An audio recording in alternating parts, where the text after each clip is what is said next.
Welcome to AV Music. If you're new to my channel, this is what I do for a living. I fix electric guitars, acoustic guitars, ukuleles, banjos.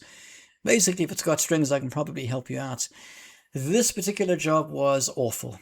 Honestly, it might be one of my worst jobs that I ever had to do.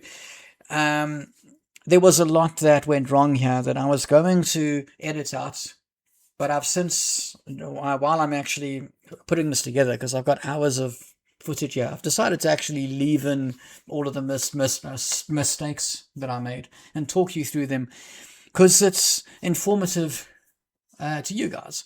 End of the day, I did manage to get this thing sorted. The customer was happy. But I think it's a very useful thing to see that, even professionals mess up. And you've got to own those mistakes and not give up and push through. Anyways, the complaint for this guitar was that the customer's cat had relieved itself all over the electronics. And that stuff stinks. Man alive. Now, the customer did do a pretty good job of mopping up the spill the best she could. I don't know if she used a paper towel or a cloth. But, the thing is, obviously she couldn't get inside the guitar, so I had to remove the pick guard and then I had to sort that out myself. I did some mopping up. It wasn't that bad in terms of the amount of liquid, but still stank.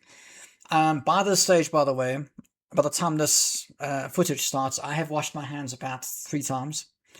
You've seen me take those little white knobs off the tone pots. That allows me easier access to the pots to clean them, but also I was going to have to take them off anyways so that I could get them out the pick guard. And at this stage of my diagnosis, and this is where the first of my problems come into play, before I strip anything, obviously I do some tests and I diagnose. And I tested the pickups, and thank the Lord, those pickups work. Right? If the pickups didn't work, it wouldn't have been worth fixing this. The cost of new pickups are basically the same as buying a second-hand guitar of the same value. So it's about the same as the replacement value, is basically what I'm saying. So I was confident that the pickups worked, and as it turned out, I got that part right. But I didn't bother to check the pickup selector. And I didn't bother to check the tone pot, and that was going to come back to haunt me. The pickup selector I got lucky on. The tone pot was going to come back to haunt me. So at this stage of the game, I know I've got to change the 2 tone pots out. And I don't know why. Actually, I do kind of know why. It was a blazing hot day. I mean, I was sweating. You can't see this, but I literally had sweat dripping off my forehead onto the table there. The other thing is that was new solder, and I was kind of struggling a bit. It's a new soldering iron, which I hadn't gotten used to. I'm not making excuses here, by the way. It was a blazing hot day. I was exhausted. I hadn't slept well in the past couple of days, working through some personal problems. But the point is I was stressed, and I wasn't thinking straight. And this is how you make mistakes like this. And so what ended up happening was, and you're going to see this, like the same wire ends up having to get soldered 3 or 4 times because I'm rushing. I'm not doing this thing properly. I mean, I'm making dumb mistakes, like forgetting to tin wires before I actually solder. Amateur hour, man. But it's just because it's a bit embarrassing this, but you know what? I want to show my mistakes so you guys can learn. One thing I'll say, safety-wise, that is a safety soldering iron, in that it only gets hot when I pull the trigger. And you'll notice I do have, that's a scouring pad there. That's the best I could find for that soldering iron. It actually ended up working quite well, because when I needed to clean it, I could just wipe it down. You'll notice I didn't even turn my soldering tip. So, yeah. The experts, professionals advise you to do that for a reason. But in any case, right now I'm just trying to get the olds. I'm just trying to unsolder that pot so I can chuck it out. The other thing, of course, being that pungent smell of cat pee is riding up my nose like you cannot believe. So I'm just getting more and more annoyed and upset. What I really should have done here was taken a break, Not at this point. At this point, I think I'm still fairly chilled. But after taking that first part out, what I really should have done was taken a break and walked away. But I didn't do that. I bowled it through. Anyways, that being said, I'm going to speed up the footage now to skip over, because there's like literally about an hour's worth of footage of me stumbling about. I'm going to speed up until we get to the next chapter of the situation, which is where I start to test and I realize that I've messed up. Why tin your soldering iron? It aids in heat transfer. It's as simple as that. You'll find that a tinned soldering iron, it just makes things much faster and much easier. You don't want to hold your soldering iron on anything that you're trying to solder for too long, as a sort of a rule of thumb. Some components are delicate and you can damage them if you're not careful. The other thing I'll say is that tinning wires, or the things you're soldering and the things you're soldering to, also can help a lot. I wasn't doing this. These are basic mistakes that I was making. But basically, you only have two hands, right? And yet there's four things to hold. Now, fortunately, in a case like this, the guitar's on the table. I don't really have to hold the thing I'm soldering to. But that still leaves the soldering iron, the item I'm soldering, and the solder.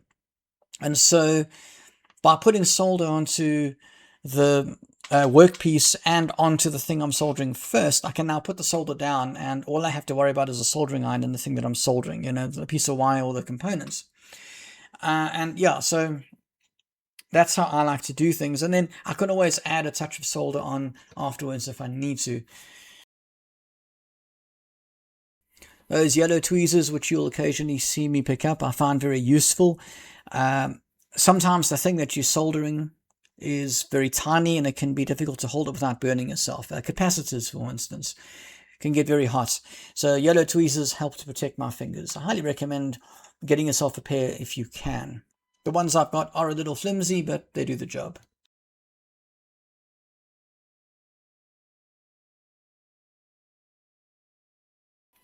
Alrighty, now we've skipped ahead. I've cut about 15 minutes of me messing around because it was too embarrassing to watch, if I'm honest. But no, that first tone pot is finally soldered in place. Capacitors in, it's all looking good at this point. But when I go to put the second one in, I'm going to realize, oh sure, but I've soldered it wrong. And I'm going to go and have to redo it because, like an idiot, I've soldered it as if both tone pots have their own capacitor. This particular wiring setup doesn't have two capacitors. The two tone knobs are supposed to be sharing a cap. But like I said, I've soldered it as if they've got two caps. So I'm going to have to, later on, I end up going back and resoldering.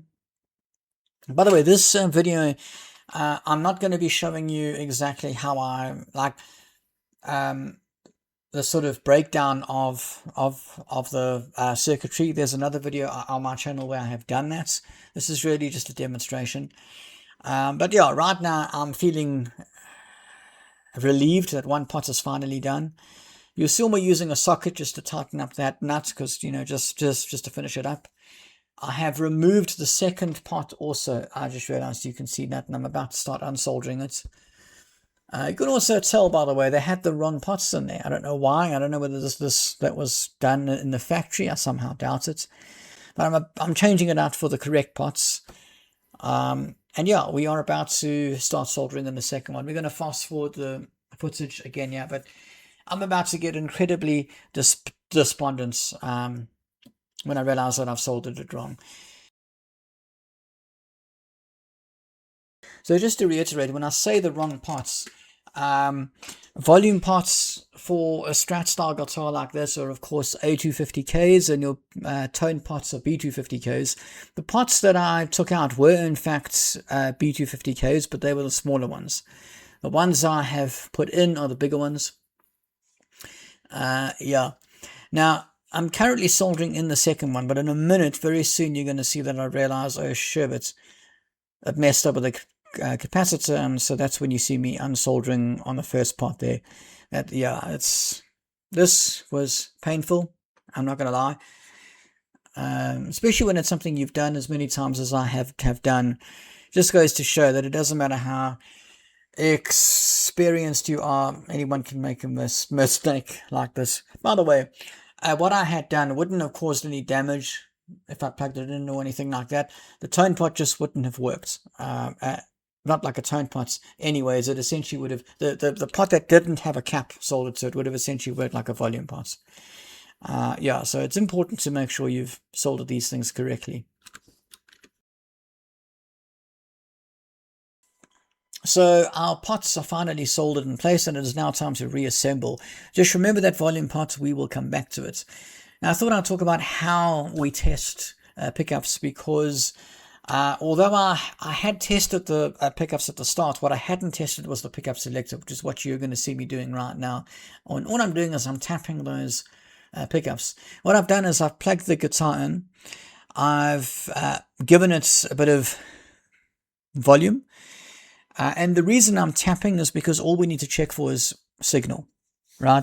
We'll tune up eventually and check the tone pots, and we'll check the volume pots in the same way once we've got our strings on. But right now we just want to check signal. So what I'm doing is I'm testing the pickup selector in every single position. Firstly, to make sure that there are no dead spots, that none of to make sure that there aren't any dead positions, but also to make sure that it's all wired correctly. So we'll set it to the bridge pickup, and then we'll make sure that only the bridge pickup makes a sound and not the middle pickup or the neck pickup. And we'll go through and test all positions. That spray that I'm using is because I'm now realizing that something is off. Pickup selector felt a bit crunchy, which is why I sprayed. Now at this point, I still have not tested the volume pot, so I don't realize that it's also about to be a big problem. That thumbs up is because, as far as I'm concerned, this thing is done, sorted, ready to be handed back to the customer. But again, I'm about to find out, or am I about to find out, that I still need to change the volume part, which actually resulted in a trip into town, to the city over, to buy the correct volume part. Now, by the way, is a great opportunity to finish cleaning up, to get rid of the rest of that cat smell. As far as I'm concerned, I mean, by the time I handed it back to the clients, as far as I could tell, I had gotten rid of all of the odor of cat urine. I could be wrong, maybe my nose was just desensitized by that point, but there weren't any complaints from the customer.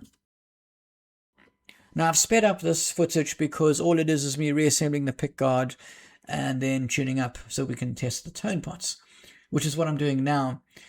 All that is we plug in, and then our tone pots, of course, are soldered to different pickups. It's why we have two tone pots, because so you can adjust the tone on different pickups. Don't forget that sometimes you might have two pickups connected to one tone pot.